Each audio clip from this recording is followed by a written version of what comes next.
ये 7.5 एकड़ पर जंगल था। यहाँ पर कोई भी आदमी ये नहीं कह सकता था कि यहाँ पर कोई कब्र मौजूद है। यहाँ 7 से 8 फुट तक सरूड़ था, बंग थी। यहाँ पर मवेशी पूरे शहर के यहाँ पर चारे के लिए आते थे। यहाँ पर नशइयों के अड्डे बने हुए थे, जिसको जराइम के लिए कोई जगह नहीं मिलती थी, वो इस कब्रिस्तान का रुख कर लेता था। यहाँ तक कि मुझे अपनी ज़िंदगी इस काम के लिए वक़्फ़ करनी पड़ गई है, जो अल्हम्दुलिल्लाह मैं 5 साल में भी एक दिन भी यहाँ से पीछे नहीं हट। इस कब्रिस्तान के 7.5 एकड़ में ही मुकम्मल पानी की वायरिंग है, बिजली की वायरिंग है, रात के लिए वसी रोशनी का इंतज़ाम है।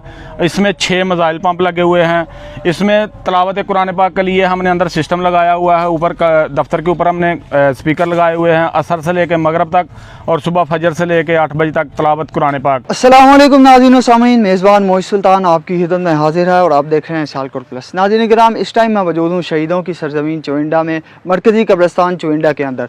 और इस कब्रिस्तान को अगर मैं कहूँ पूरे पंजाब बल्कि पूरे पाकिस्तान का एक मॉडल कब्रिस्तान बना दिया गया है, तो उसमें कुछ गलत ना होगा।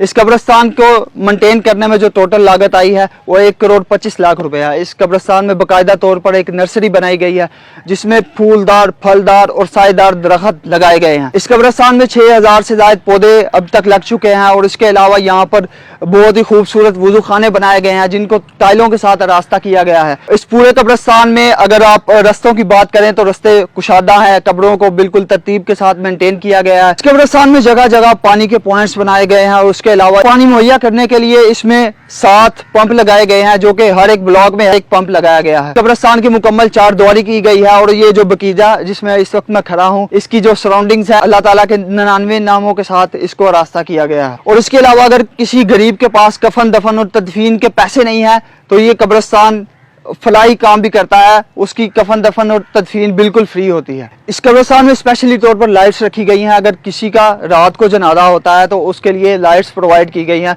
और इसके अलावा एक जो बहुत ही स्पेशल चीज़ अगर मैं आपको कहूँ, यहाँ इस कब्रिस्तान में रोज़ाना असर के बाद तिलावत कुरान पाक लगाई जाती है। 1,25,00,000 की लागत से इस कब्रिस्तान को मेंटेन किया गया है। ये सब कुछ कैसे मुमकिन हुआ, यहाँ के जो खादम हैं, आइए आज हम इस कब्रिस्तान की कहानी उन्हीं की ज़ुबानी सुनते हैं। जी तो नाज़रीन, इस कब्रिस्तान के गार्डियन शहबाज सिद्धू साहब हमारे साथ मौजूद हैं। इनसे जानते हैं कि इस कब्रिस्तान का लागत कितनी है टोटल इसको मेंटेन करने में, और ये कब्रिस्तान कौन कौन सा फलाई काम कर रहा है। अस्सलाम वालेकुम सर। वालेकुम अस्सलाम, बिस्मिल्लाह रहमान रहीम। जी भाई, ये कि इस कब्रिस्तान में तकरीबन अभी तक 1.25 करोड़ रुपए की लागत आ चुकी है और इसको माहाना मेंटेन करने के लिए भी 1 लाख से ऊपर पैसों की ज़रूरत पड़ती है। अच्छा, ये बताएं कि इस कब्रिस्तान का टोटल रकबा कितना है। भाई, इस कब्रिस्तान का टोटल रकबा 7.5 एकड़ है और 7.5 एकड़ में 6 गेट हैं। हर गेट का अलग-अलग हमने नाम रखा हुआ है। अच्छा शहबाज साहब, हमें ये बताएं कि इस कब्रिस्तान में कौन कौन सी फैसिलिटीज़ मौजूद हैं। हम देख रहे हैं कि यहाँ पर बाकायदा वज़ू खाने बनाए गए हैं, उसके अलावा एक नर्सरी है, लाइट्स वगैरह का इंतज़ाम किया गया है, खुले खुले यहाँ पर रास्ते बनाए गए हैं। कितनी फैसिलिटीज़ हैं और ये सारी डिटेल्स हमारे साथ शेयर करें। जी भाईजान, इस कब्रिस्तान में आपने देखा भी होगा कि यहाँ पर हर गुजरगाह के ऊपर 60 से 70 फुट पर एक पानी का पॉइंट लगा हुआ है। इस कब्रिस्तान के 7.5 एकड़ में ही मुकम्मल पानी की वायरिंग है, बिजली की वायरिंग है, रात के लिए वसी रोशनी का इंतज़ाम है। इसमें 6 मिसाइल पंप लगे हुए हैं। इसमें तिलावत कुरान पाक के लिए हमने अंदर सिस्टम लगाया हुआ है। ऊपर दफ्तर के ऊपर हमने स्पीकर लगाए हुए हैं। असर से लेकर मगरब तक और सुबह फजर से लेकर 8 बजे तक तिलावत कुरान पाक। उसके बाद यहाँ पर जो मैयतें आती हैं उनके साथ ज़ाहिर है कुछ लोग गंदम के दाने लेके आते हैं, खेस या कंबल उनके साथ आते हैं, वो हम दफ्तर में जमा करते हैं। पूरियाँ गर्मियाँ जब जमा करते हैं, सर्दियों में वो तकरीबन 100 या 200 की तादाद में जमा हो जाते हैं। फिर वो हर जिनको लगता है उनके घरों में हम भेज देते हैं। ये काम 15 मार्च 2017 बरोज़ इतवार को हमने इस काम का आगाज़ किया था। ये सारा मुकम्मल काम सोशल रिस्पांसिबिलिटी के ज़रिए हो रहा है। इसमें ये 7.5 एकड़ पर जंगल था। यहाँ पर कोई भी आदमी ये नहीं कह सकता था कि यहाँ पर कोई कब्र मौजूद है। यहाँ 7 से 8 फुट तक सरूड़ था, बंग थी। यहाँ पर मवेशी पूरे शहर के यहाँ पर चारे के लिए आते थे। यहाँ पर नशइयों के अड्डे बने हुए थे, जिसको जराइम के लिए कोई जगह नहीं मिलती थी, वो इस कब्रिस्तान का रुख कर लेता था। हमने ऐसा ही बस यहाँ पर एक ग्राउंड हुआ करती थी क्रिकेट की, मैं भी यहाँ खेला करता था। मेरे जहन में ये बात आती थी कि क्यों ना इस कब्रिस्तान का काम किया जाए। यहाँ पर हमारे बुज़ुर्ग भी दफन हैं, हम उनकी बेहरमती करते हैं, साथ उतने ही हम भी शामिल हैं। मेरे जहन में ख्याल आता था, सो मैंने आहिस्ता आहिस्ता इस काम पर वर्क जारी किया, अपने दोस्तों से मशावरत की कि ये काम करेंगे। फिर 15 मार्च 2017 को हमने इस काम की बुनियाद रखी। सारे दोस्त इकट्ठे होकर हम इतवार वाले दिन काम करते थे। अपनी पॉकेट मनी से पैसे लेकर हम एक देग का प्लान करते थे दोस्तों को रोटी के लिए। फिर आहिस्ता मेरे दोस्त जितने भी हैं अपने, ज़ाहिर है इस काफ़ी बिजी हैं, सब अपने अपने काम में मशगूल हो गए। फिर मैंने अकेले ही इस काम को जारी व सारी रखा और आज अल्हम्दुलिल्लाह आप देखें ये पाकिस्तान की तारीख का एक ज़बरदस्त कब्रिस्तान बनने जा रहा है। अच्छा, हमने देखा है कि यहाँ पर आपने स्पेशली तौर पर एक बगीचा बनाया, एक नर्सरी बनाई है। इस नर्सरी को बनाने का मकसद क्या था?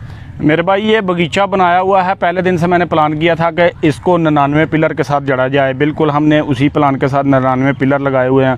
हर पिलर के ऊपर अल्लाह ताला का एक नाम लिखा हुआ है, जो कि मुकम्मल 99 नाम लगे हुए हैं। बाहर पूरे अल्लाह की मुकम्मल तस्वीर लगाई हुई है। इसके अंदर हमने ब्लॉक बनाए हुए हैं, हर बरादरी के लिए एक ब्लॉक बनाया हुआ है कि कोई भी बरादरी का शख्स अगर फौत हो जाए कि जो बगीचे में अगर तदफीन करना चाहेगा तो हर बरादरी का एक ब्लॉक है, उसी में ही दफन होगा। उसके बाद इसके अंदर हमने नर्सरी बनाई हुई है। नर्सरी के अंदर आप देखें कि हर फलदार, फूलदार और दरख्त मौजूद हैं। छोटे पौधों की प्रोडक्शन भी की जा रही है। साथ साथ 8 से 9 कब्रिस्तान हैं जिनको हमने यहाँ से पौधा प्रोवाइड किया है और कोशिश करते हैं कि हम सालाना इतना पौधा तैयार किया जा सके कि दूसरे कब्रिस्तानों का अगर जो काम करना चाहते हैं सफाई सुथराई का, उनको भी ये चीज़ें मिल सकें। और ऐसा ही है अल्हम्दुलिल्लाह, पिछले साल से लेकर अब तक 6 से 7 हज़ार पौधा हमने फ्री कास्ट किया है लोगों को जो कब्रिस्तानों के अंदर काम कर रहे हैं। और आइंदा भी इंशाल्लाह प्लान रखते हैं कि जो भी दोस्त किसी भी जगह कब्रिस्तान का काम करेगा, जहाँ तक हमारी हेल्प मुमकिन हो सकेगी इंशाल्लाह हम करेंगे। अच्छा, ये सारा काम करते हुए आपकी टोटल लागत कितनी है, कितनी कॉस्ट है ये टोटल? भाई मेरे ख्याल से अब तक जो मेरे पास कैलकुलेशन है ये 1.25 करोड़ से ऊपर चले गए हैं पैसे इस कब्रिस्तान में। आपको पता है यहाँ पर बड़ी बड़ी राहदारियाँ बनी हुई हैं, काफ़ी बड़े बड़े गेट बने हुए हैं, काफ़ी जो भी चीज़ आप देख रहे हैं यहाँ जंगल के बाद जो भी चीज़ बनी हुई है अल्हम्दुलिल्लाह ये खुद ही की गई है। और ये सारा खर्चा किन्होंने किया है? यहाँ के मुकामी लोगों ने? भाई इस खर्चे का सारा क्रेडिट मेरे शहर चुविंडा के लोगों को जाता है, मेरे दोस्तों को जाता है। मेरे कुछ दोस्त ओवरसीज़ में हैं जो वक्तन फ़वक्तन हमारे साथ अटैच रहते हैं और मैं समझता हूँ कि ये शहर चुविंडा के ज़िंदा दिलाने लोगों का ही कमाल है यहाँ पर अभी तक तो। अच्छा, इसे मेंटेन रखने में बहुत सारी मुश्किलात भी आती होंगी, वो ज़ाहिर सी बात है भाई, कोई भी अगर काम किया जाएगा फलाई तो उसमें सबसे बड़ी तो ये बात होगी कि जिसने कभी 1 रुपया भी नहीं लगाया होगा वो सबसे ज़्यादा बातें वो करेगा, तनकीद करेगा। लेकिन मैं समझता था कि तनकीद में ही कामयाबी है। जब तक किसी काम के ऊपर तनकीद ना हो सीखने को कुछ नहीं मिलता।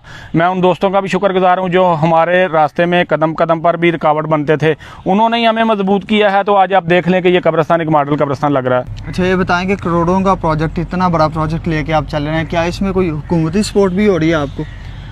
जी भाईजान, इस काम में 1 रुपये के भी हुकूमती सपोर्ट अभी तक नहीं है। ये काम सारा मांग मांग कर किया जा रहा है। इस काम को अभी तक मैनेज करने के लिए भी वक्तन फ़वक्तन दोस्तों से रिक्वेस्ट करनी पड़ती है।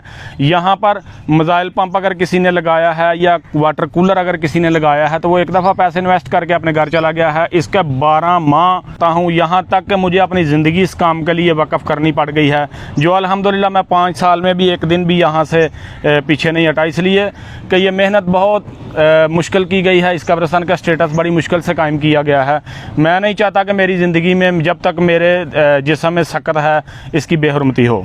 अच्छा, ये बताएं कि इसको मेंटेन करने में कितना खर्चा आ जाता है? इसको हर माह मैनेज करने के लिए मेरे भाई यहाँ पर 4 वर्कर मैंने अपने साथ रखे हुए हैं। आपको पता है इसका रकबा 7.5 एकड़ है। इसका हर एरिए में लहदा मिसाइल लगा हुआ है, 6000 से ऊपर पौधे लगे हुए हैं। यहाँ पर 4 वर्कर मेरे साथ ऑलरेडी काम करते हैं और उनको चलाने के लिए मैं समझता हूँ कि 1 लाख रुपये से ऊपर हर माह यहाँ पर ज़रूरत है। अच्छा, आखिर में लोगों को क्या पैगाम देना चाहेंगे? और भी बहुत सारे कब्रिस्तान हैं जो कि वीरान पड़े हैं, उनके लिए क्या पैगाम देना चाहेंगे? मैं ख़ास करके नौजवान नस्ल को ये पैगाम देना चाहता हूँ कि ज़िंदगी का मकसद सिर्फ यही नहीं है कि किसी स्नूकर में, क्लब में या चौक में बैठकर गुजारी जाए। ज़िंदगी का असल मकसद ये है कि कुछ ऐसा काम कर जाएं कि लाजमी नहीं कि 1000 साल ज़िंदगी हो तो वही है। ऐसा काम कर जाएं कि 1000 साल आपको ज़िंदा रखा जाए, आप लोगों के दिलों पर राज करें। मैं चाहता हूँ कि जो नौजवान मुझे सुन रहे हैं गाँव की सतह पर, जो जिनके कब्रिस्तान इतने वीरान हैं कि वहाँ पर जराइम के अड्डे बन गए हैं। दुनिया में रहकर हम अपने बुज़ुर्गों को कोई गाली दे तो उनको फायर मारने पर तुले होते हैं, तो जब वो मर जाते हैं तो उनकी कब्रों की इतनी बेहुरमती होती है, कोई भी नहीं देखता। मैं चाहता हूँ कि नौजवान हर गाँव की सतह पर स्टैंड लें। जहाँ तक हमारी मेहनत की ज़रूरत होगी, यहाँ पर हमने नर्सरी बनाई हुई है, यकीनन मैंने आज तक भी कभी किसी को इनकार नहीं किया। आगे यही तवक्को रखता हूँ कि जो भी कब्रिस्तान का काम करेगा, जहाँ तक हमारी हेल्प मुमकिन होगी इंशाल्लाह हम करेंगे। बहुत बहुत शुक्रिया आपका। भाई आप लोग भी दुआ करें। मैं अपने देखने वाले तमाम मोहब्बत करने वाले दोस्तों से भी गुजारिश करता हूँ, आप लोग दुआ करें कि ज़िंदगी में कोई ऐसा वसीला बन जाए कि मैं अपनी आँखों को अल्लाह ताला के घर की और अल्लाह ताला के रसूल सल्लल्लाहु अलैहि वसल्लम के रोज़े की ज़ियारत कर सकूँ।